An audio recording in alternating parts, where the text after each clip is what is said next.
Добрый день, уважаемые слушатели! Вашему вниманию представляется курс видеолекций дисциплины поликультурное образование и лекция 4 «Сущность и структура поликультурного образования в многонациональном и многополярном социуме».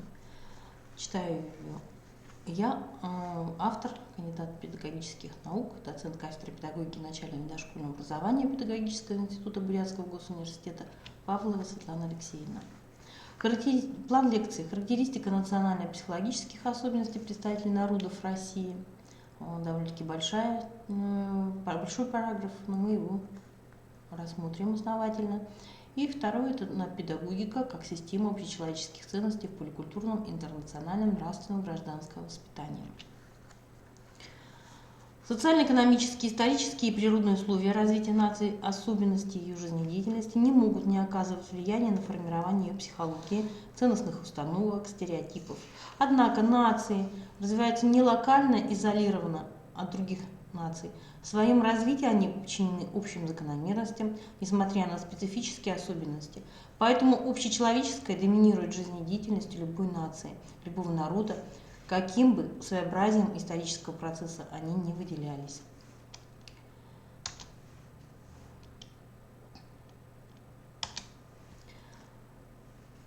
Специфика проявления национальной психологии состоит в том, что не существует отдельной области общественного проявления, в области общественного бытия, которую бы она отражала, так же, как и не существует отдельной специальной части общественной психологии, предметом которой бы был национальный характер. Окружающая среда, условия жизни также оказывают влияние на изменение национального темперамента, как и темперамента личности.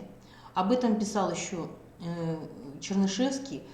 Врожденные склонности к быстроте или медлительности движения речи слабые и гибкие. Главное дело не в них, а в том влиянии, какое оказывает на народы племя, сословие народа, обстоятельства жизни. Декларация всех форм дискриминации на основе религии или убеждения, которая была принята Генеральной Ассамблеей ООН от 25 ноября 1981 года, говорится о том, что достоинство и равенство присущи каждому человеку, что все государства-члены обязались принимать совместные и самостоятельные действия в сотрудничестве с ООН для содействия и поощрения всеобщего уважения и соблюдения прав человека и основных свобод для всех без различия расы, пола, языка или религии. Во всеобщей декларации прав человека и в международных пактах о правах человека провозглашаются принципы недискриминации, равенства перед законом и право на свободу мысли, совести, религии или убеждений.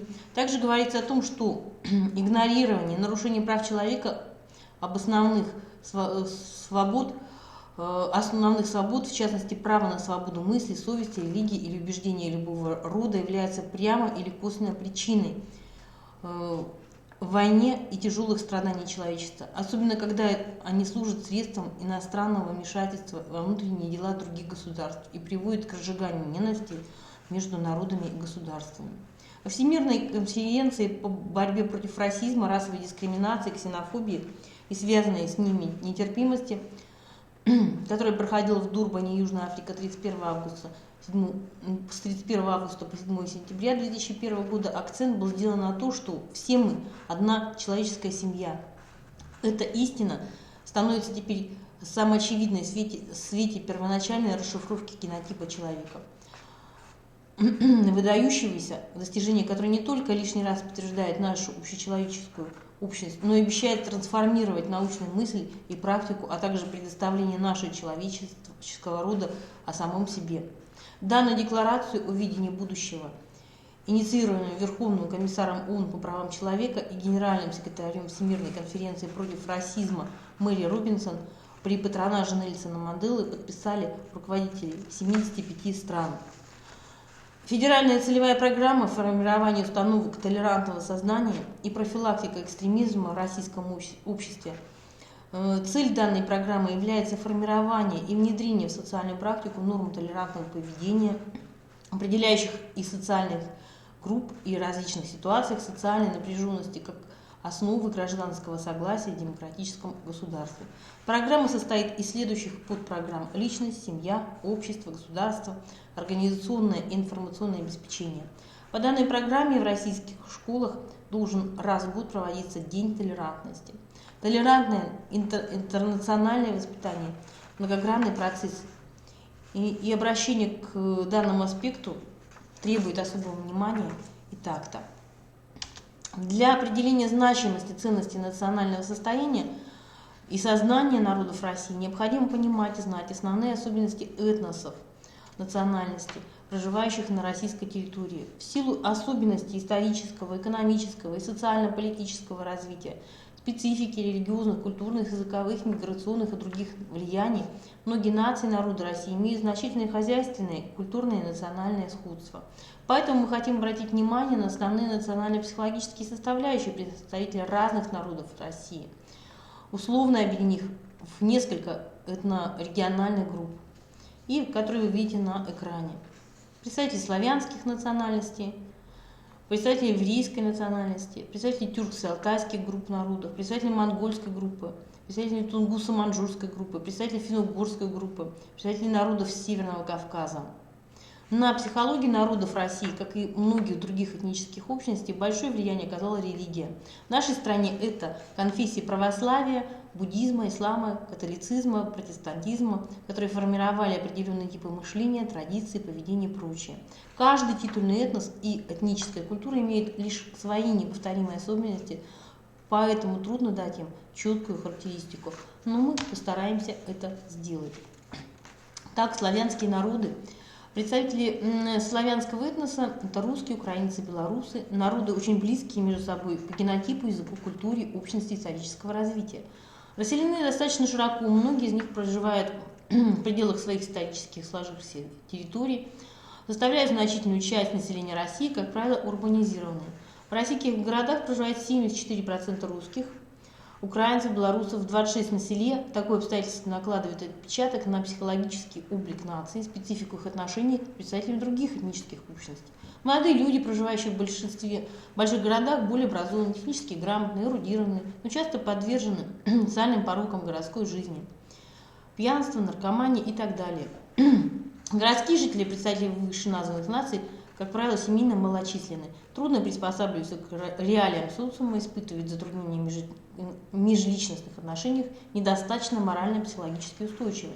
Для представителей славянских национальностей характерна высокая степень осмысления действительности, хотя и несколько отсроченного по времени от конкретной ситуации, достаточно высокий общеобразовательный уровень и подготовленность к жизни, к труду, уравновешенность в решениях, поступках, трудовой деятельности, в реакциях на сложности и трудности жизни, общительность, дружелюбие, без навязчивости, постоянная готовность оказать поддержку другим людям, достаточно ровное и доброжелательное отношение к представителям других национальностей, отсутствие в обычных условиях повседневной жизни стремление к образованию изолированных от других микрогрупп по национальному признаку, стойкость, самоотверженность, готовность к самопожертвованию в экстремальных ситуациях и деятельности, требующей предельного напряжения духовных и физических сил. Важнейшими чертами русских является человеколюбие и терпимость. Широту, загадочность русской души в своих научных и художественных произведениях отмечают многие наши знаменитости, такие национальные достояния, как Пушкин, Толстой, Некрасов, Достоевский, Соловьев, Бердяев и другие. Российские мыслители, литераторы, подчеркивающие отличительные черты русского национального характера: высокая гражданская солидарность, готовность прийти на помощь, общительность, доброжелательность, храбрость, мужество, неприхотливость, старательность. Формирование дружеских связей у русских основывается на общности жизненного опыта, интересов, ценят индивидуальные качества товарищей по совместной деятельности, а не их национальность. Православие является приоритетным религиозным положением славянских народов. Оно воспитывает у людей смирение, страдание, повиновение, подчинение, стремление к избавлению от отрицательных привычек поведения, что это формирует национальный характер славян. Многие другие народы, проживающие на территории России, исторически приняли и исповедуют православие. Представители еврейской национальности, евреи, жители еврейской автономной области и других регионов России, потомки древнего народа, представители которого, где бы они ни жили, Что бы они ни делали, всегда тщательно сохраняют и старательно поддерживали свою самобытность. Традиционной религией евреев является иудаизм. В современном русском языке еврей – это национальность, а иудей – вероисповедание, религиозная принадлежность. Большинство евреев говорят на языках тех стран, в которых они живут. В Израиле государственным языком является иврит, возрожденный в качестве разговорного в XIX веке. В разных странах существует также ряд специфических еврейских языков, крупнейший из которых идиш входит в германскую группу языков. Национальный характер евреев формировался в течение многих сотен лет и обычно проявляется в старательности, настойчивости, упорном стремлении к поставленным целям во всех видах деятельности, внутренней самодисциплине, энергичности, целеустремленности, умении быстро приспосабливаться к изменившимся условиям жизни, гибкости мышления, проницательности, изобретательности, способности импровизировать, рационализме, стремлении во всем видеть себя, для себя перспективу, обостренной чувствительности, склонности находить обиду там ее нет, показном стремлении жаловаться на свое положение в комплексе униженного. Важным фактором формирования психологии еврейского народа стало влияние Талмуда, которое выразилось не только в том, что он надолго определил круг интересов, моральные и нравственные качества, религию, иудаизм, быт его представителей, а также их национальное сознание. Талмуд – это многотомный кодекс религиозно-юридических правил, сложившийся с IV века до нашей эры по IV века до нашей эры, в котором разработаны до мельчайших деталей предписания и запреты, касающиеся всех сторон повседневной жизни верующего еврея. В Талмуде имеются высказывания, отражающие жестокий антагонизм между еврейским и нееврейским миром, проповедующий национальную исключительность, превосходство иудаизма над языческими народами. Талмуд призывает бесправный и преследуемый всеми народ приспосабливаться, чтобы выжить. Однако есть вопросы, в которых его требования неумолимы. Это гонимый народ обязан идти на смерть, но не приступить 3 законов идолопоклонства, кровосмешания и пролития крови. Талмуд касается и чисто научных проблем: медицины, гигиены, астрономии, экономики, государственного управления. Изучение Талмуда делало их не только хорошими, евреев не только хорошими законниками, но и отличными врачами, математиками, астрономами, философами, поэтами и бизнесменами. Ортодоксальные иудеи верят в богобоязненность еврейского народа. Одна из молитв обращения к Яхве, то есть к Богу, еврейскому Богу, содержит такие слова: «Ты избрал нас из всех народов, полюбил нас, благотворил к нам, осветил нас заповедями своими». Миссия евреев заключается в том, что они должны спастись сами и спасти другие народы от гибели. Тюркские и алтайские народы. На земном шаре в разных странах проживает около 40 народов, говорящих на тюркских языках, из них более 20 в России. Их численность около 10 миллионов человек. Только 10 из 20 имеют республики в составе Российской Федерации. Татары – Республика Татарстан, башкиры – Республика Башкортостан, чуваши – Чувашская Республика, алтайцы – Республика Алтай, тувинцы – Республика Тува, хакасы – Республика Хакас, якуты – Республика Саха, Якутия. У карачаров, чаевцев с черкесами и балкарцев с кабардино-балкарцами. Общие республики Карачаево-Черкесская и Кабардино-Балкарская. Остальные тюркские народы разбросаны по всей России, по ее европейским и азиатским краям, областям. Это долганы, шорцы, тофары, чулымцы, нагайбаки, кумыки, нагайцы, астраханские и сибирские татары. В перечень можно включить азербайджанцев, дербенских тюрков, Дагестана, крымских татар, мескенских тюрков, караимов, значительное число которых живет сейчас не на своей исконной земле, а в Крыму, в Закавказье и в России. Самый большой тюркский народ России – татары, их около 6 миллионов человек. Самые маленькие – чулымцы и тофалары. Численность каждого народа чуть более 700 человек. Прародина тюркских народов в степи Центральной Азии. Начиная со II века и кончая XIII веком, теснимые соседями, они постепенно переселились на территорию нынешней России и заняли земли, на которых сейчас живут их потомки. Языки этих народов похожи, у них много общего, но главное – сходна грамматика. Как предполагают ученые, в глубокой древности они были диалектами одного языка. Со временем близость утратилась. Турки расселились на очень большом пространстве, перестали общаться друг с другом, у них появились новые соседи. Их языки не могли не оказать влияние на развитие далее тюркского народа.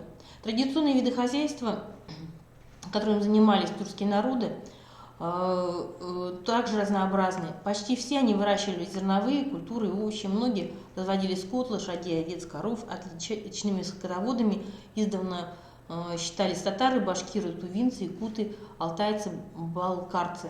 Религии у тюркских народов также разные. Татары, башкиры, карачаевцы, магайцы, балкарцы, кумыки, мусульмане, тувинцы, буддисты, алтайцы, шурцы, чулымцы, хотя и приняли в 17-18 веках христианства, всегда оставались скрытыми поклонниками шаманизма. Чуваши с середины 18 века считались самым христианским народом в Поволжье. Но в последние годы некоторые из них снова возвращаются к язычеству. Поклоняются солнцу, луне, духам земли, жилища, духам предков, но хотя и не отказываются от православия. Татары – самый многочисленный тюркский народ России. Живут они в республике Татарстан, а также в Башкортостане, Удмуртской республике, прилегающих к ним областям Приуралья и Поволжья. Наиболее общими национальными психологическими особенностями их представителей, влияющими на межнациональные отношения, являются острое национальное самолюбие, особое чувство сознания своей национальной принадлежности, неприхотливость, непритязательность в быту, при выполнении профессиональных повседневных обязанностей, высокое чувство ответственности перед коллективом, руководителями и сослуживцами, дисциплинированность, исполнительность, настойчивость при выполнении любых видов деятельности, резкая прямота в суждениях, открытость во взаимодействии и общении представителей других этнических общностей, стремление к равноправным отношениям с ними, групповая национальная родовая сплоченность. При слабом знании русского языка у них присутствует определенная стеснительность, скованность, пассивность, стремление удовлетворяться общением в своем национальном окружении. Сами татары стали именовать себя так недовольно поздно, лишь с середины XIX века. Очень долго они этого названия не любили, считали его унизительным. До XIX века они назывались по-разному: булгары, казанлы, казанские, то есть татары, мусульмане. И сейчас многие требуют возвращения имени булгар. Татары преуспели в разных видах хозяйственной деятельности, они были прекрасными земледельцами, выращивали рожь, ячмень и другие культуры, и отличными скотоводами. Из всех видов скота предпочитали лошадей и овец. Татары славились как прекрасные ремесленники. Бондари делали бочки для рыбы, квашения и солений, пива. Также кожевники делали кожу. В Южной Сибири на берегах реки Енисей живет другой тюркскоязычный народ – хакасы. Их всего 79 тысяч человек. Хакасы – потомки енисейских кыргызов, живших более 1000 лет назад на той же территории. Соседи китайцев называли кыргызов хяхгас. От этого слова и произошло название хакасы. По всему облику хакасов можно отнести к монголоидной расе, однако в них заметна и сильная европейная примесь, проявляющаяся в более светлой, чем у прочих монголоидов, коже и более светлом, иногда чуть-чуть не рыжем цвете волос. Хакасы живут в Минусинской котловине, зажатые между Саянским и Баканским хребтами. Они считают себя горным народом, хотя большинство проживает в равнинной степной части Хакасии. Хакасы – скотоводы, они называют себя трехстадным народом, так как разводят 3 вида скота – лошадей, коров, быков и овец. На границе Томской области Красноярского края в бассейне реки Чулым живет самый маленький по численности тюркский народ чулымцы. Иногда их называют чулымскими тюрками. Но про себя они говорят пестын кижиллер, что означает наши люди. В конце 19 века их насчитывалось около 5000 человек, сейчас осталось чуть более 700. Маленькие народы, живущие рядом с большими, обычно сливаются с последними, воспринимают их культуру, язык, самосознание. Ближайшими соседями чулымцев были сибирские татары, хакасы. А с 17 века русские, начавшие переселяться сюда из центральных районов России. Часть чулымцев слились с сибирскими татарами, другие слились с хакасами, третьи с русскими. Те, кто еще продолжает называть себя чулымцами, уже почти утратили родной язык. Они рыболовы, охотники, при этом рыбу преимущественно ловят летом, охотятся зимой. и занимаются различными другими видами деятельностями, например, собирательствами, закупкой, засушкой различных природных ресурсов, например, трав, ягод и так далее. Представители чувашской национальности, проживающие главным образом в республике Чувашия, отличаются большой сплоченностью внутренней своей этнической общности, в то же время стремлением строить взаимоприемлемые отношения с представителями других народов, заимствовать у них элементы культуры, миропонимания и образа жизни. Они ровны в своем поведении, конфликтны, исполнительны, старательны в выполнении служебных и общественных обязанностей. Для них характерна высокая работоспособность, настойчивое достижение поставленных целей, интересы коллектива и своей группы, принадлежность чуваши особенно ставит выше личных. Тувинцы, представители древних тюркских народов, населяющих территории Алтая, Сибири, сохранившие свою национальную самобытность, проявляющиеся в почитании строгих семейно-родовых отношений, вере духов хозяев, окружающей местности, приверженности скотоводческой деятельности, отличаются большой работоспособностью, настойчивостью, старательностью, выносливостью, стремлением к четкой организации труда, выполнению своих обязанностей и так далее. Среди тувинцев много людей, склонных к художественной и музыкальной деятельности, профессиональных скульпторов, народных резчиков по камню и дереву. Алтайцы – представители коренного населения Алтая, немногочисленная народность, сохранившая свои традиции и обычаи. Для них свойственны неприхотливость, умеренность, простота в обыденной жизни, стремление к сохранению близких, кровнородственных связей в течение жизни многих поколений, высокая степень организованности, совместность действий, уважительном отношении к традициям, привычкам, беспрекословное исследование. На примере татар, хакасов и чулымцев можно увидеть, как различаются тюркские народы России по внешнему облику, типу хозяйства, духовной культуре. Татары внешне более всего похожи на европейцев, хакасы и чулымцы – типичные монголоиды, лишь с легкой примесью европейных черт. Татары – оседлые земледельцы и скотоводы, хакасы – в недавнем прошлом скотоводы, кочевники, чулымцы – рыболовы, охотники, собиратели. Татары и мусульмане, хакасы, чулымцы приняли когда-то христианство, а ныне возвращаются к древним шаманским культам. Так что тюркский мир одновременно и един, и разнообразен. Буряты и калмыки – монгольская группа народов. Если тюркских народов в России более 20, то монгольских только 2 – буряты и калмыки. Буряты живут в Южной Сибири, на землях, прилегающих к озеру Байкал и далее на восток. В административном отношении это территория Республики Бурятия, столица Улан-Удэ. И 2 автономных бурятских округа – Усть-Ордынский в Иркутской области и Агинский в Читинской. Буряты живут также в Москве, Санкт-Петербурге и многих других крупных городах России, где образуют диаспоры. Их численность более 417 тысяч человек. Буряты сложились как единый народ в середине 17 века из племен, обитавших на землях вокруг Байкала. Уже более 1000 лет назад, в второй половине 17 века, эти территории вошли в состав России. Сегодня буряты – это люди со своеобразной психикой, особенности, которые трудно принимать во внимание в межнациональных отношениях. Традиционно в бурятских семьях соблюдается 9 добродетелей бурятского мужчины. Превыше всего согласие. Это первое, второе на море пловец, третье на войне богатырь, четвертое в учении глубина мысли, пятое во власти отсутствие лукавства, шестое в речах мудрость, седьмое на чужбине непоколебимость, восьмое в работе мастерство, девятое в стрельбе меткость. Калмыки живут в Нижнем Поволжье, в республике Калмыкия, столица Элиста, и соседних Астраханской, Ростовской, Волгоградской областях, в Ставропольском крае.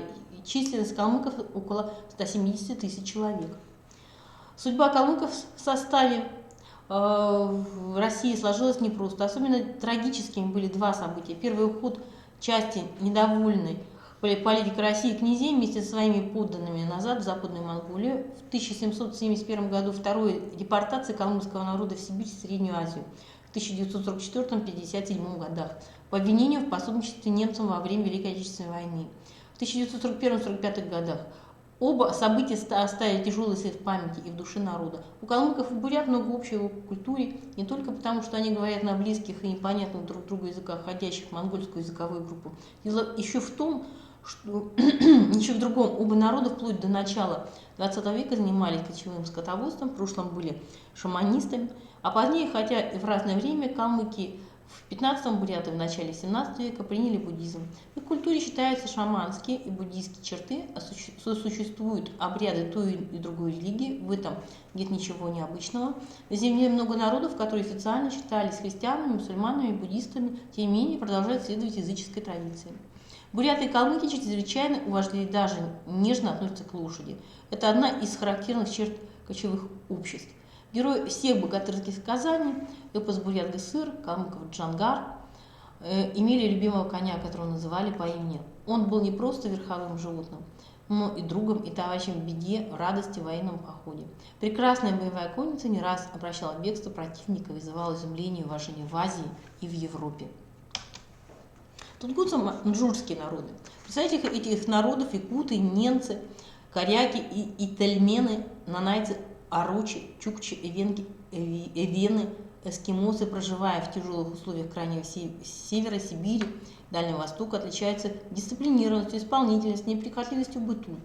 Исконный тяжелый труд северяне требует от них специфичной выучки, раннего и активного непосредственного включения в трудовой процесс. В том случае у них в большинстве своем, среди них это охотники, оленеводы, рыболовы, у них формируется естественная этика отношения к природе, другим людям. С детства развиваются такие качества, как выносливость, воля, товарищество, чувство самоуважения. Они, как правило, хорошо переносят любые тяготы или лишения, в то же время обычно болезненно переживают разлуку с домом. У них присутствует гиперболизированное чувство тоски по исконному месту проживания. Многие из них трудно адаптируются в условиях многонационального коллектива, чем выходцы из других регионов нашей страны. Якуты – народ, проживающий в Сибири, на берегах рек Лены, Вилюй, Индигирка, очень неприхотливые, выносливые и организованные. Исследователи дореволюционной России делали следующие зарисовки жизни их быта. Стужу и голод якуты могут переносить, как ни один другой народ. Ночуя под открытым небом, при 46-градусном морозе, они разводят костер и преспокойно укладываются спать. Якут с младенчества приучен к холоду. Новорожденных детей якуты по несколько раз в день натирают снегом. И те, которые от этой операции не умирают, становятся в высшей степени крепкими, выносливыми. Как правило, хорошо подготовлены в физическом отношении, терпеливы, обладают заметными организаторскими способностями. Якуты бесспорно самые даровитые из всех кочевых инородцев в Сибири. Они очень способны к разным искусствам, из них выходят хорошие музыканты, живописцы. Современные якуты наследовали лучшие черты национального характера своего народа. Ненцы, коренной народ европейского севера и северо-западной Сибири, обычно имеют достаточно высокий интеллектуальный уровень развития, физически развиты, подготовлены, в основном занимаются оленеводством. Им свойственны аккуратность, старательность, выносливость в трудовой деятельности. Забота об оленях закрепила многие привычки бережного отношения к природе. Кочевой образ жизни позволил ненцам выработать черты, исключающие потребительское отношение к природе и ее дарам. Немногословность, сдержанность – характерные качества в межличных отношениях ненцев. Отношения между людьми у ненцев издавна складываются на принципах взаимного доверия, взаимовыручки, поддержки. Их культурные обычаи и традиции, выработанные в течение веков, являются апробированным опытом адаптации человека к суровым природно-климатическим условиям. Чукчи и коряки – два родственных народа, населяющих территорию Чукотского полуострова и побережья Охотского моря, отличаются патриархально-родовым укладом жизни, добросовестным отношением к труду, настойчивостью, аккуратностью в выполнении своих обязанностей, организованностью, сплоченностью трудовых коллективов, доброжелательностью в отношениях с представителями других национальностей. Венки и вены – родственные народы, проживающие от побережья Охотского моря на востоке до рек Оби и Иртыша на западе, от Северного Ледовитого океана на севере до Прибайкалья и реки Амур на юге и занимающиеся в основном оленеводством. Они отличаются высокой степенью национального самолюбия, добросовестностью, старательностью, ответственностью во всех сферах своей профессиональной деятельности, стремлением завоевать доверие представителей других этнических общностей. В условиях трудной жизни на севере они больше, чем многие другие обитатели, стремятся максимально интенсифицировать свой труд, научно его организовать и достичь нужных результатов.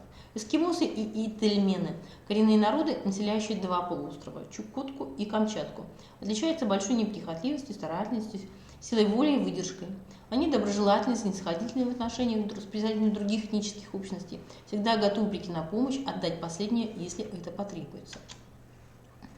Финно-угорские народы нашей страны. Это мордва, удмурты, мари, коми, ханты, манси, самы, карелы, проживающие в северной, центральной и южной частях Урала, ведут свое происхождение от ананинской археологической культуры 7-3 века до нашей эры, когда начали формироваться пермские и волжские финны, предки представителей этой этнической общности.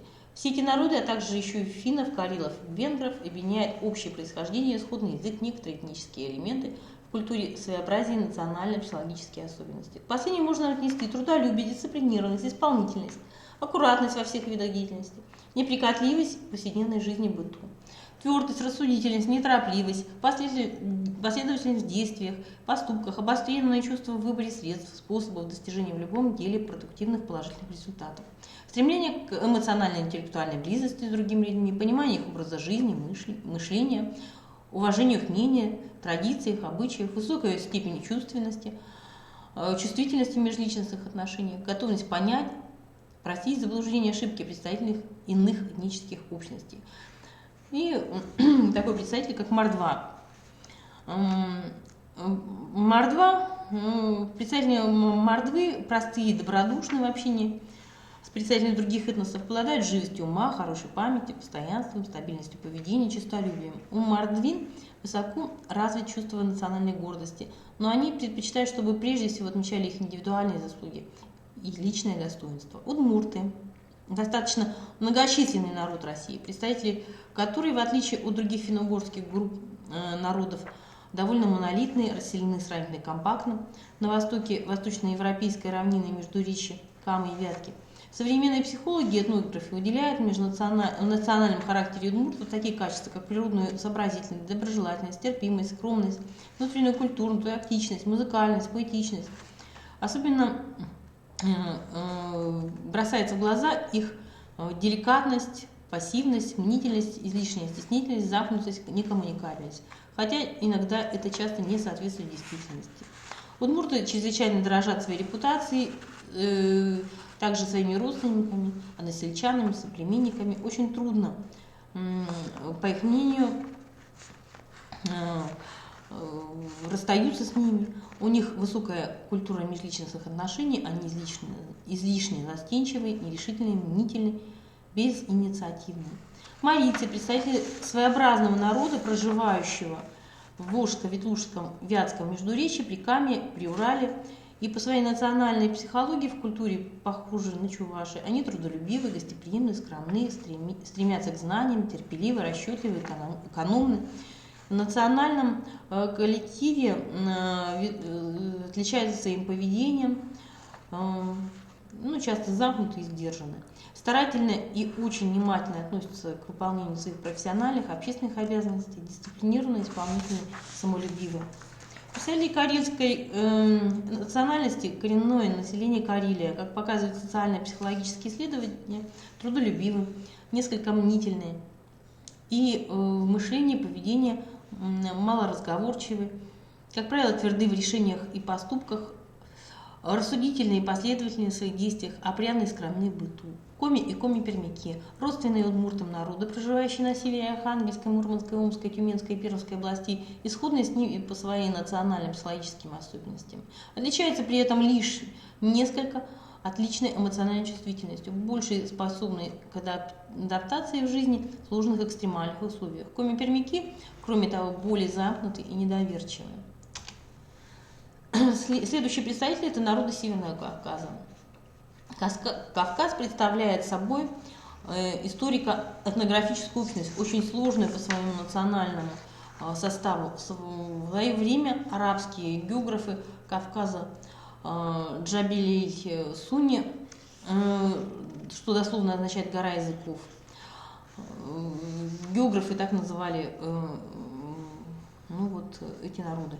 На сравнительно небольшом пространстве Кавказа расселено великое множество народов, различных по численности, говорящих на разных языках. Наряду с крупными нациями, насчитывающими миллионы человек, такими как азербайджанцы, грузины, армяне, здесь живут народы, численность которых не превышает нескольких тысяч, например, лакцы, абазины. Следует различать Северный Кавказ, включая Дагестан, который остался в составе России в Закавказье, население которого стало суверенными государствами.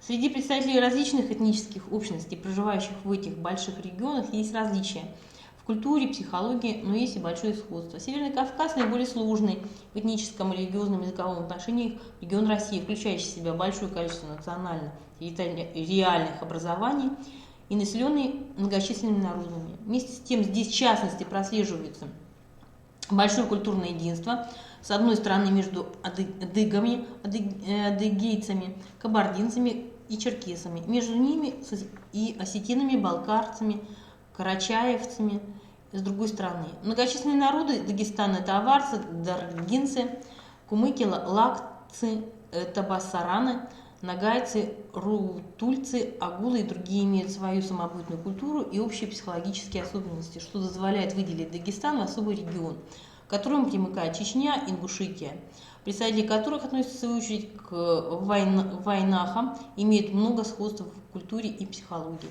Определенная общность и своеобразие социально-экономических, политических, исторических условий развития образа жизни, культуры привели к формированию типичных черт социального и национально-психологического облика представителей Северного Кавказа. Данные этнографических, социально-психологических, социологических исследований показывают, что они наделены высокоразвитым обостренным чувством национальной гордости, самолюбия, самоуважения, большой приверженностью национальным традициям, привычкам, способствующим поддержанию родовой сплоченности, ответственности. Главным образом чертами холеристического и сангвистического типа темпераментом, взрывной эмоциональностью, повышенной чувствительностью к чужим поступкам и суждениям, ярко выраженным стремлением к самоуважению, самопрезентации, большой самостоятельностью, активностью, инициативностью, упорством и настойчивостью в достижениях поставленных целей во всех видах деятельности, особенно в тех, которые индивидуально предпочтительны и выгодны, подчеркнутым вниманием и уважением к старшим по возрасту, социальному положению, должности, достаточно высоким образовательным уровнем, хорошей физической подготовкой, относительно слабым знанием русского языка, стремлением к лидерству среди представителей других этнических общностей, многонациональных коллективах, а также образованием многочисленных микрогрупп по земляческому признаку. Весьма своеобразное понимание старшинства на Кавказе. Безоговорочное уважение, подчинение старшим вместе с тем проявляется дифференцированно. Если его жители считают, что те или иные распоряжения руководителей других национальностей в многонациональном коллективе задевают их достоинство и самолюбие, не учитывая их национальных традиций, то они способны воспротивиться выполнению их указаний. Адыгейцы и черкесы, коренные жители Адыгеи, Карачаево-Черкесии, как показывают исследования, отличаются твердым характером, верностью слова, настойчивостью, терпеливостью в достижении поставленных целей, неприхотливостью в быту. Они впечатлительные, кажутся несколько легкомысленными, но вместе с тем энергичные и упорные. В межнациональных отношениях с адыгейцами и черкесами необходимы такт, выдержанность, равноправие, взаимодействие и доверительность в общении. Кабардинцы и балкарцы, жители Кабардино-Балкарии, имеют в своей психологии и культуре много общего и много особенного. Общее объясняется длительностью совместного проживания на одной территории, непосредственного общения и взаимодействия во всех сферах материальной и духовной жизни. Особенно объясняется это этническим происхождением. Кабардинцы и даже адыгейцы и черкесы входят в одну с ними группу адыгов. Балкарцы – результат слияния аланов с тюркскими племенами. Кабардинцы склонны проявлять независимость в своих действиях, поступках. Балкарцам же, наоборот, свойственно комфортное поведение, подчинение групповому давлению. Национально-психологические особенности кабардинцев в своем проявлении выглядят более динамичными и менее устойчивыми. У балкарцев они более консервативны в силу того же, что их сознание постоянно настроено главным образом на восприятие, осмысливание окружающего мира в соответствии со своими национальными установками. Потребность в общении у кабардинцев реализуется свободнее и конкретнее. У балкарцев же прослеживается более высокая потребность в достижениях, что можно связать с такими их психологическими качествами, как упорство, отчетливое стремление к успеху, самоуверенность. Представители дагестанских народов очень самобытны, впечатлительные, смелые, обладают хорошими организаторскими способностями. С лучшей стороны зарекомендовали себя поведение в экстремальных условиях. На первых порах для них характерна замкнутость, скованность в общении со служивцами, настороженность поведения в сфере в межличностных отношениях не стремятся занимать лидирующие положения, отличаются при соответствующих условиях общительностью и веселым нравом. У большинства дагестанцев высоко развито чувство национального достоинства и чести. В сельских районах сохранились любовь к холодному оружию, пережиток к кровной мести. У них относительно низкие по сравнению с представителями других народов Кавказа общеобразовательный уровень. Часто они очень религиозны. Чеченцы – жители Ичкерии. Традиционно проживали в горных районах северного склона восточной части Большого Кавказского хребта, а с XIX века также в долине реки Терек. В основном историческом развитии чеченцы вместе с ингушами перешагнули феодальный этап развития общественной жизни и почти не знали рабства. Поэтому клановые и родовые отношения, составляющие основу их общества, до сих пор находятся в полном расцвете. Историю Чечни с 19 по 20 века можно характеризовать как период постоянной борьбы против колонизации Евросии.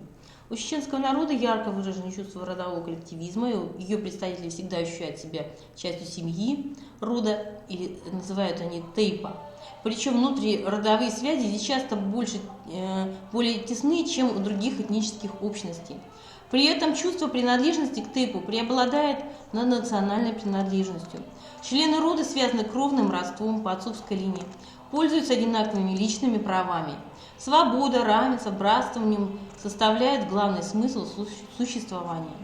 У чеченцев множество стереотипов поведения во всех областях жизнедеятельности. Эти стереотипы базируются на строгом соблюдении национальных традиций и обычаев. Для основной части чеченцев приверженность традициям носит гипертрофированно преувеличенный характер, что объясняется их своеобразным воспитанием. Еще одной существенной склонностью национальной психологии чеченцев выступает осознание правомерности любых, даже самых жестоких действий в качестве возмездия за свое оскорбленное достоинство, честь родственников и так далее. Это называется обычай кровной мести. Одной из древнейших черт национального характера чеченцев является патриотизм. Для них любовь к родному краю – это чувство, которое должно быть присуще настоящему горцу. Часто патриотические чувства переходят в национализм, шовинизм. Радикальных националистов больше среди представителей горных, более бедных тейпов, так как там среди них более сильные национальные традиции. В многонациональных коллективах чеченцы держатся независимо, как правило, они стараются группироваться по этническому признаку. На первых порах в общении для них характерна замкнутость, настороженность, но освоившись, чеченцы могут занимать в группе лидирующее положение. Ингуши, родственные чеченцам вайнахский народ, представителями которого свойственны неспешность в действиях и поступках, проницательность и сообразительность, больше, чем у чеченцев, выдержанность и умение контролировать свое поведение и общение. Ингуши предпочитают улаживать свои отношения с представителями других этнических общностей на основе взаимопонимания, сотрудничества, корректного отношения к обычаям и привычкам других народов, норм поведения ингуша. Мужчины считается выдержка, простота в действиях, поступках, отсутствие зазнайства, спокойствие, мужество, но разумное, без драк и ссор, так как для них смерть противника будет за смерть противника будет отвечать весь род. Немногословное стремление не противляться, неспешность, осторожность в высказываниях и оценках других людей, должное поведение дома, сдержанность в оценке жены, детей, отстранение жены от мужских дел и обязанностей. Осетины – представители одного из самобытных кавказских народов, для которых свойственны такие национально-психологические особенности, как высокая национальная гордость, самолюбие, честность, добросовестность в отношениях со своими близкими единомышленниками, преданность начатому делу, стремление всегда достигать своей цели, во что бы то ни стало. В их среде сильные кровнородственные связи и отношения, которые восходят своим задержанием к строгому соблюдению своих обязанностей, долгом перед близкими, своими единоверцами, ради поддержания которых осетины никогда не поступят со своими принципами и идеалами. Национальная психология имеет довольно сложную структуру, которая состоит из следующих структурных элементов: национальный характер, национальные чувства, национальное самосознание. Определяющей стороной является национальный характер. В силу своих особенностей национальная психология не занимает какого-то определенного места в общественном сознании, она пронизывает все его сферы специфически, преломляясь в различных своих формах. Политическое сознание, философия, право испытывает прежде всего влияние национального сознания, так как Как нравственное сознание, искусство и религия зависят от национальной психологии.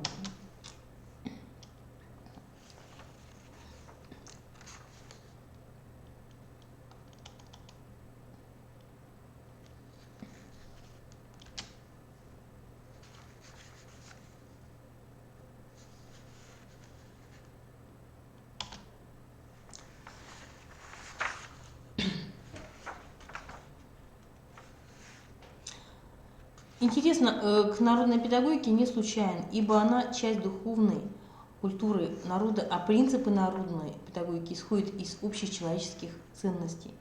Современная образовательная система должна базироваться на принципе восприятия культуры своего народа в культуре совместно проживающих народов. Исторический опыт показывает, система образования должна быть ориентирована на воспитание человека как носителя традиций, обычаев и духовной культуры народа в целом. Через систему своих обычаев и традиций народ воспроизводит в процессе межпоколенной связи свою духовную культуру, психологию, свой характер. Устойчивость обрядов, обычаи и традиций играет важную роль в сохранении и передаче новым поколениям достижения культуры, так как они закрепляют все то, что достигнуто в общественной и личной жизни. Возрождение этноса возможно лишь в том случае, если этническое воспитание будет проходить в процессе приобщения к национальным обычаям, традициям, духовной и традиционной культуре, в том числе религиозной, характерным для этноса видам труда, быта и так далее. Все это способно осуществить в процессе воспитания подготовленные педагоги, которые должны владеть теоретическими и прикладными знаниями в области этнопедагогики. За рубежом народные воспитательные традиции впервые обобщил в начале XVII века Ян Амос Каменский. Он последовательно обосновал принципы природосообразности воспитания, учитывающие народный опыт. Ян Амос Каменский считал, что обобщенные, добытые цивилизацией знания должны быть донесены через школу на родном языке и высоко оценивал педагогические традиции народа. Предполагал применять рассказанные моральные темы, заимствованные из устного народного творчества. Этнопедагогика – наука о народной педагогике, национальное своеобразие, цели, содержание, процессы воспитания и развития личности. Геннадий Волков. Вечные духовно-нравственные и педагогические ценности следует рассматривать как высшие ценности общечеловеческого сокровища. Этнические ресурсы, педагогические идеи огромные, неисчерпаемые у самых малых народов. Потому что воспитание – вечная категория. Значит, этнопедагогику конструктивно рассматривать как педагогику единого многонационального человечества. Этнопедагогическая система исторически исключает национальную ограниченность, самоизоляцию, какое-либо противостояние, так как воспитание этническое народное возникло, когда прачеловечество было еще одним народом во всем мире. В народной педагогике широко представлены общечеловеческие ценности, которые игнорировать нельзя в системе национального воспитания.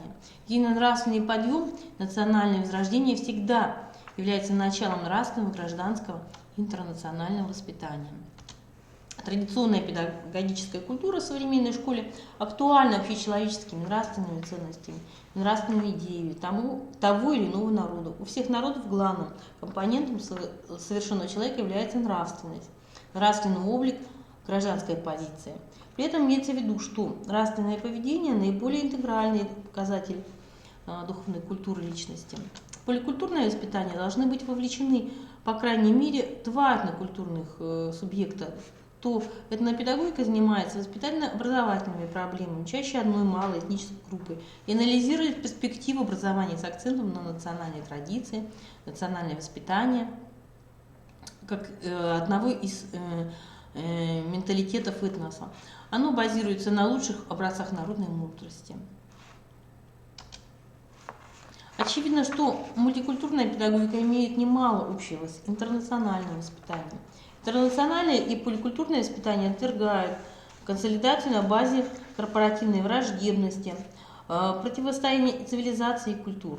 Речь идет о общих задачах формирования понимания, уважения иных народов, культур, цивилизаций, жизненных ценностей, осознания необходимости доброжелательных отношений между людьми и народами, воспитания способности к общению, осмысление не только прав, но и обязанностей в отношениях иных социальных и национальных групп, понимание необходимости межнациональной солидарности, сотрудничества, готовность участвовать в решении проблем другого сообщества и этноса.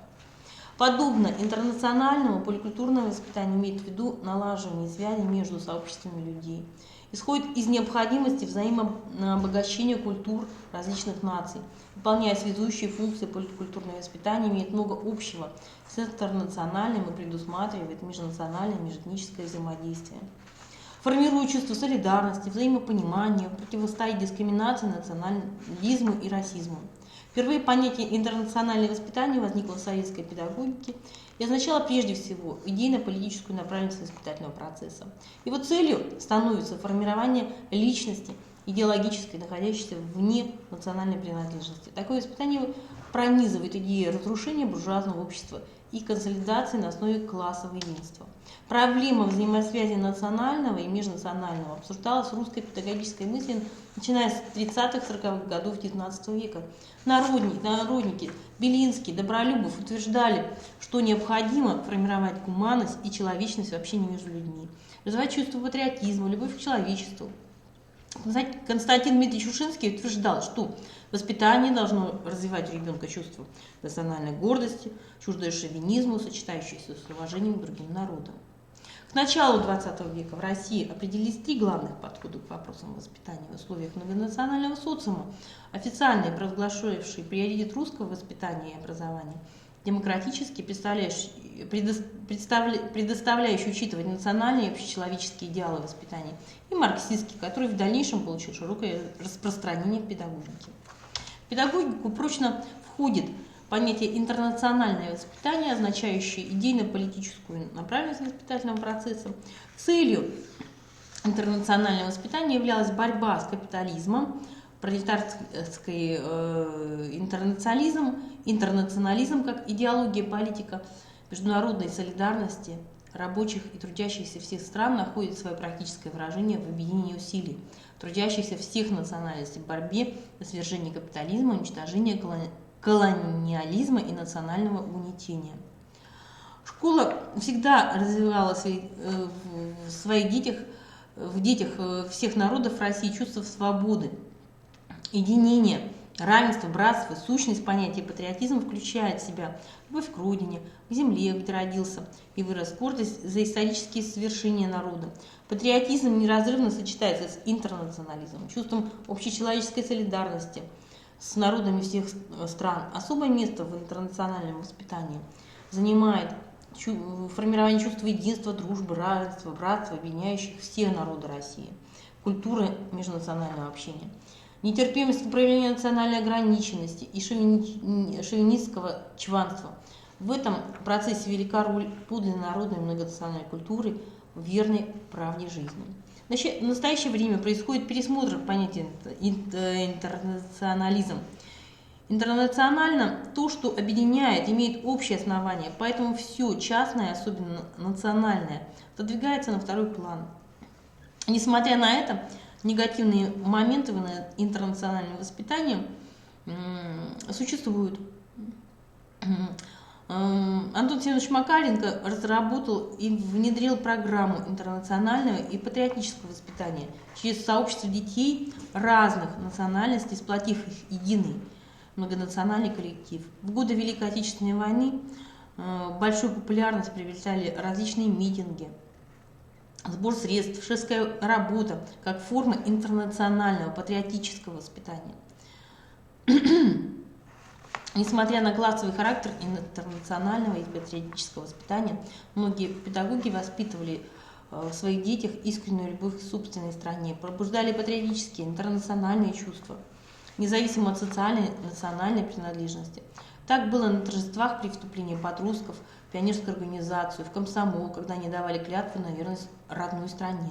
На школьных линейках, сборах, где звучал гордый гимн Советского Союза, прекрасные песни о родине, на встречах школьников с ветеранами, рассказы о подвигах отцов в Великой Отечественной войне, подростки слушали, затаив дыхание. Россия одна из первых стран, где были высказаны идеи интернационального воспитания, предусматривающие защиту и покровительство этнических меньшинств. При осмыслении перспектив поликультурного воспитания важно критически осмыслить их в рамках идей интернационального гражданского воспитания. При этом нужно учитывать, что между поликультурным и интернациональным воспитанием есть отличия. Понятие нравственное воспитание всеобъемлющее, оно пронизывает все стороны жизни человека. Именно поэтому выдающийся педагог Василий Александрович Сухомлинский разработал воспитательную систему всестороннего развития личности. Вполне обоснованно считал, что ее системообразующий признак – это нравственное воспитание. Сердцевина нравственного воспитания – развитие нравственных чувств личности. Нравственное воспитание – это целостное и систематическое воздействие на сознание, чувства, поведение воспитанников с целью формирования нравственных качеств, соответствующих требованиям общественной морали. Нравственное воспитание включает формирование сознания, связи с обществом, зависимости от него, необходимости согласовать свое поведение с интересами общества, ознакомление с нравственными идеалами, требованиями общества, доказательств своих правомерности и разумности, превращение нравственных знаний, нравственные идеалы и убеждения, создание системы этих убеждений, формирование устойчивых нравственных чувств, высокой культуры поведения как одно из главных проявлений уважения человека к людям, формирование нравственных привычек. Основные задачи нравственного воспитания – это формирование нравственного поведения, сознания, формирование, воспитание и развитие нравственных чувств, выработка умений и привычек нравственного поведения. Субъективной движущей силой развития нравственного сознания является нравственное мышление, процесс постоянного накопления, осмысления нравственных фактов, отношений, ситуаций, их анализ, оценка, принятие нравственных решений, осуществление ответственных выборов, нравственные переживания, мучение совести порождается единством чувственных состояний, отраженных в сознании, их осмыслением, оценкой, нравственным мышлением. Источник моральных привычек в единстве глубокой сознательности и личной эмоциональной оценки явления взаимоотношений между людьми, их моральных качеств. Гуманность – это интегральная характеристика личности, включающая комплекс ее свойств, выражающих отношение человека к человеку. Гуманность представляет собой совокупность нравственно-психологических свойств личности, выражающих осознанное и сопереживаемое отношение к человеку, как к высшей ценности.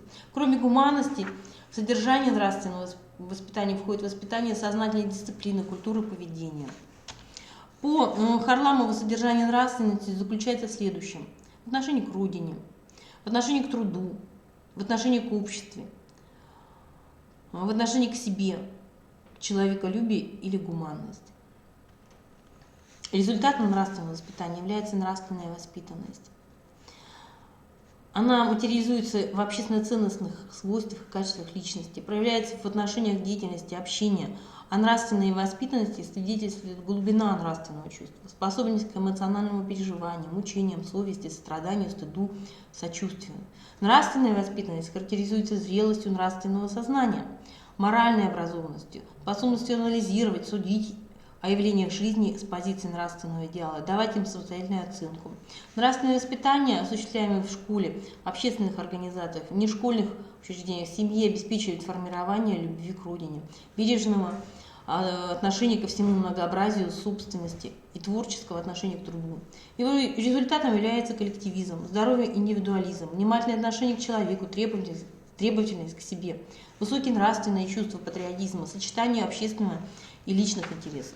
Таким образом, нравственное воспитание – это систематическое воспитательное воздействие на человеческую личность, направленное на формирование у человека общественно-сообразных нравственных качеств. К ним относятся ответственность, гуманность, высокая культура поведения, понимание и стремление к сохранению человеческих ценностей, выработка нравственных убеждений и привычек, высокая культура межнациональных отношений, патриотизм, устойчивость научного мировоззрения. Часто в качестве синонима нравственности личности используют понятие морали. Особенность нравственного воспитания заключается в том, что соблюдение моральных общественных норм и правил является делом добровольным, зависящих от внутренних мотивов, потребностей самого человека. Единственным наказанием за их несоблюдение может служить осуждение, неодобрение со стороны общества или отдельных ее членов. И здесь важна зависимость, значимость для человека этих неодобрений, роль общественного мнения в его сознании. Другой человеческой ценностью является свобода.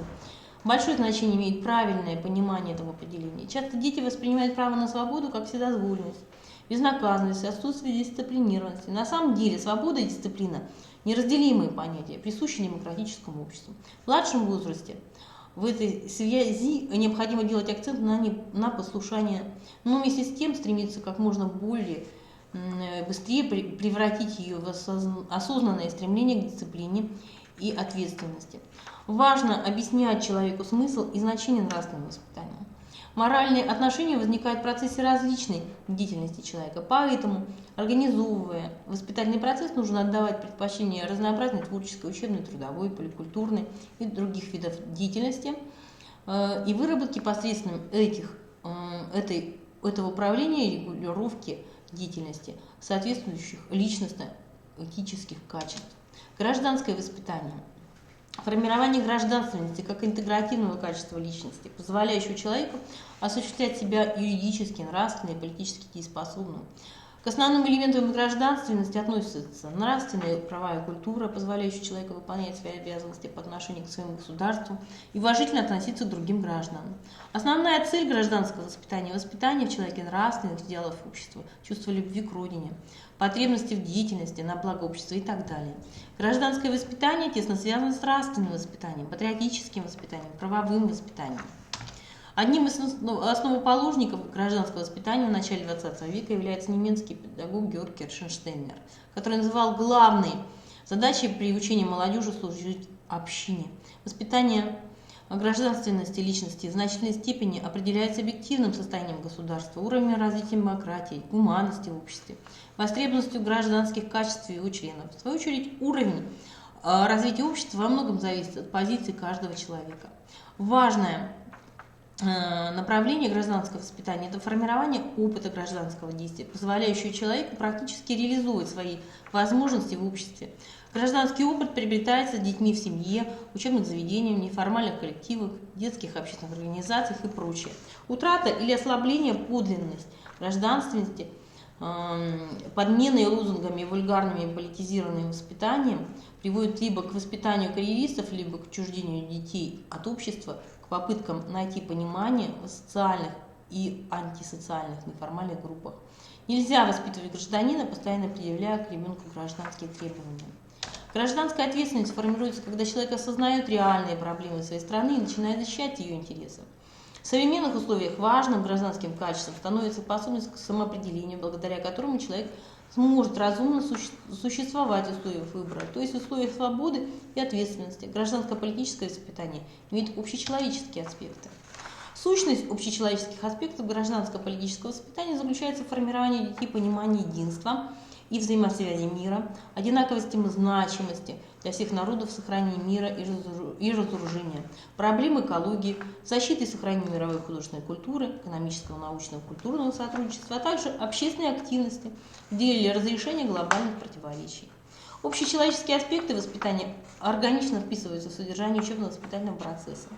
Большое внимание может быть уделено в процессе обучения.